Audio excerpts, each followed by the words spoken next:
I love collecting games. I have a large amount of stacks, I buy a lot. I am the proud owner of Open Season on Xbox, and also completed box Soul Silver. These are comparable to me. I only spent a couple of hundred different on them.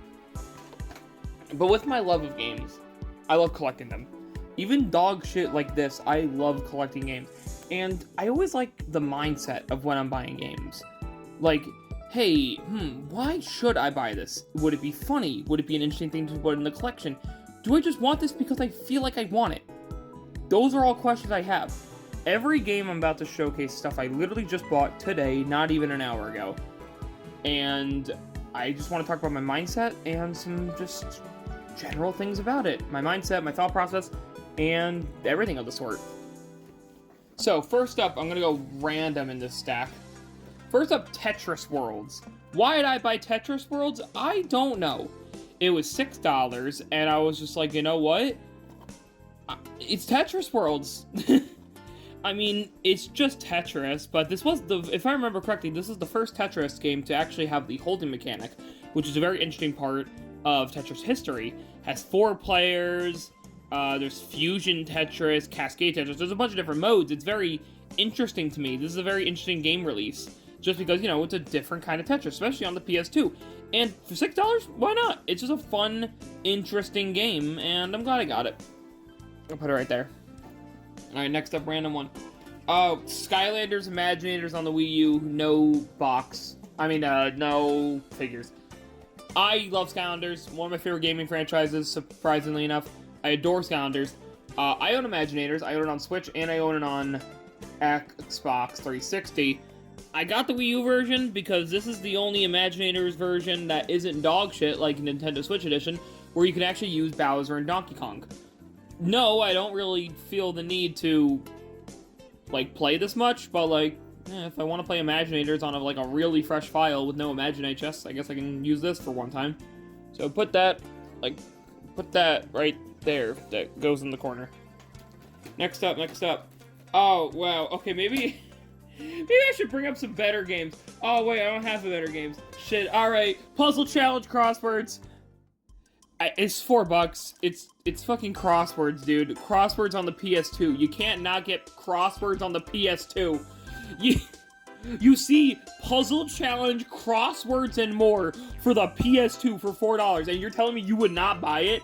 I needed this. Look at this. It's Crosswords. I needed this. I just wanted it. It was $4 fucking. Why not? Next up, Angry Birds Trilogy for $10. I like Angry Birds Trilogy. I like Angry Birds. I own Angry Birds Star Wars physically, like the game on Wii. I spent like $5 on that. I don't know. Angry Birds Trilogy is an interesting thing. It's with Kinect. It has Kinect support, and it's on Xbox 360, which I thought was a fine console to have it. Will I play a shit ton of Angry Birds Trilogy? Fuck no. I don't care.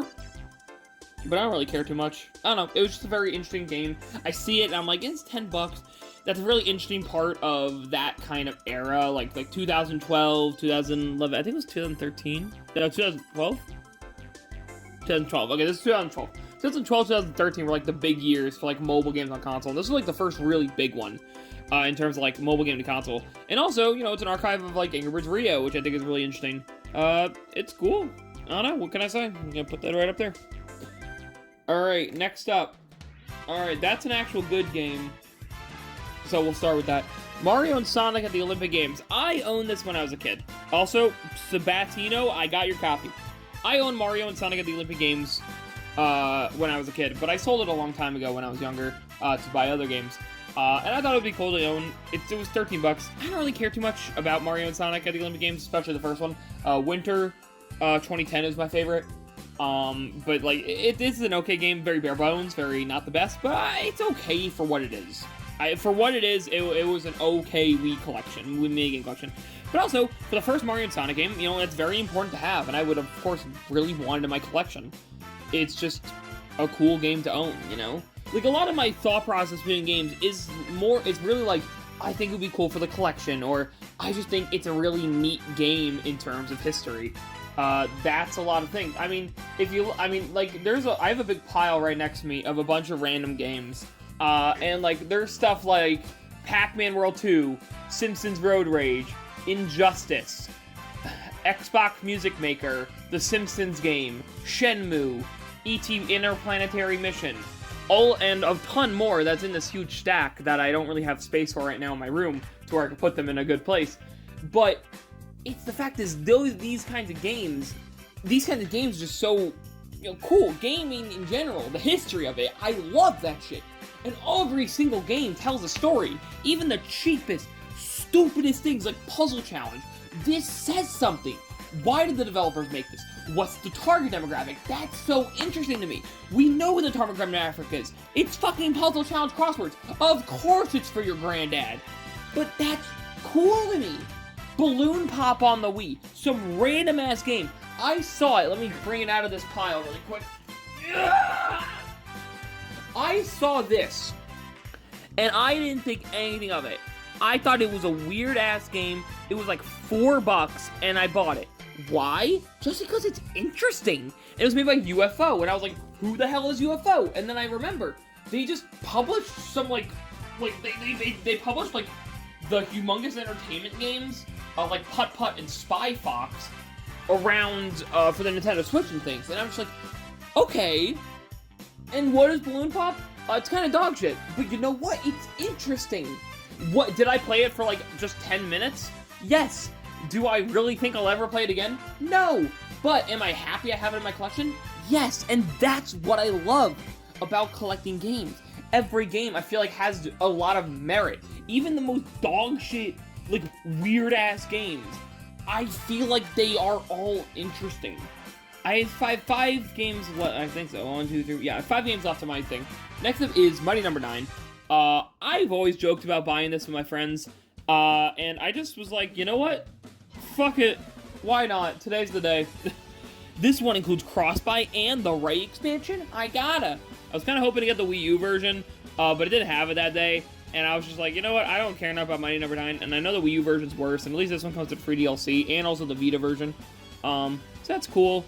I know Mighty Number 9's bad. I mean, I know it's not, like, the worst thing ever. It's just, like, was really disappointing. But, like, meh, might as well try it. I'm not, like, a huge Mega Man guy. I beat 1 and 2, and I don't really like 3, so I've had trouble with 3. I'm not sure if I don't like 3. I think I'm just bad at 3. And, yeah, I'm not that good at Mega Man, but will I beat Mighty Number 9? Probably not. Am I glad I own Mighty Number 9? Probably not. Do I think it's interesting to own Mighty Number 9? Yes. So I am actually happy. Next up, let's do that one. Next up, Rayman Raving Rabbids on PlayStation 2. I own this game on Wii. I actually owned it 2 times. I own Rayman Raving Rabbids on Wii, and then then Rabbids Party Collection, which includes Rayman Raving Rabbids 1, Rayman Raving Rabbids 2, and Rabbids TV Collection or whatever. Why did I buy this? It's on the PS2. I think that's interesting. Like, why the fuck is Rayman Raving Rabbids on PS2? Like, I know it was on Xbox and shit, but, like, that game was so motion-based. How the hell is it gonna be on, like, sticks? That's just so interesting to me. I'm really curious. So I got it, because maybe it'll actually make the rhythm sections not absolute, total dog shit. Like, holy shit, those rhythm game sections are awful. I was just curious about it, so I thought it was really interesting. And for, like, $9, why not? Interesting and known in my collection. Alright. Final 3. And let's do one good game, then a weird game, and then end off on probably a pretty expensive game. Tomb Raider 2. Greatest Hits Edition. I got this. I don't own Tomb Raider 1. I don't own Tomb Raider 3. I've never played a Tomb Raider game. This one was the only one they had, and it was $13. And I was like, you know what? Tomb Raider is a very interesting series. Why not? Honestly, why is she naked on the back? Why is she, like, in her fucking bikini in the back? Oh, today's hottest game character. Was she all sex appeal? I mean, she's hot, but, like, damn. But Tomb Raider, Lara Croft in general is just a very, important part of gaming history, and I think it'd be really cool to try out one of the games. Do I need to play Tomb Raider 1 first? Probably. Do I care? Not really. I played Like a Dragon first before I played Yakuza 0 or Kiwami, so I don't care too much. I played fucking Infinite Wealth before, like, I played Infinite Wealth before I beat Kiwami 2. I still would beat Kiwami 2. This is just a really interesting game to have, and I'm glad I have it. Will I play much of it? Probably not. I'm not like the biggest Tomb Raider guy, I think. I don't know, I've never played, but I'm glad to have it. It's a very interesting game, very important game in gaming history, and I think I'm very glad to have it. Put it right there. The next game up, this is one of those games where I just kind of saw, and I kind of had to buy. I did the same with Disgaea 2, like before I knew what Disgaea was. I just bought that because it gave off a vibe, and I was like, what the fuck is this? And I bought it. This one is similar, because the fact this is backwards compatible to the Xbox 360 made me so fucking curious.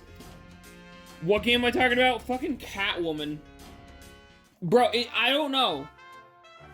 Made by EA, DC. This is just such a... Xbox, like, original Xbox games just have such a vibe to them that I don't... Like they're, like, PS2, but, like, not. And it's very interesting to me. I don't know. Like, why is she fucking dressed like that? Why did they make a Catwoman game? No one... Have you ever heard... Oh, God. Have you ever heard a single person mention the Catwoman game on Xbox? No. No, you haven't. I saw this, and I was like, what? What? Okay. I'm gonna get that. It was backwards compatible, so, like...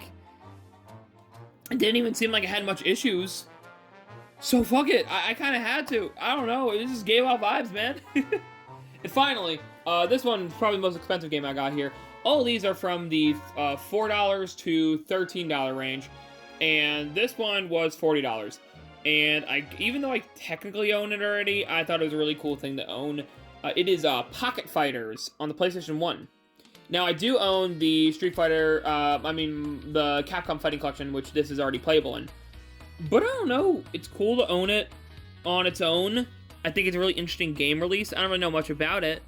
And we can join Fighter's Edge, earn killer stuff. So we could do that. You know, it's just a really good fighting game.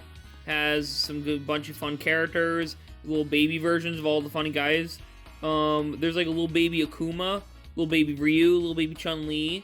And it's great. I don't know, I just think it's a really interesting game, and I'm kind of excited to own this. It's not like the most wonderful game ever, but what can I say? I'm pretty happy. So that is some quick game haul I got. I'm not really sure if I'll make this series or not. I'm not even sure if I'll actually upload this. But I care a lot about, you know, what I buy and games that... my thought process behind getting games. And buying games in general is just so much fun to me, because every game I think tells a story.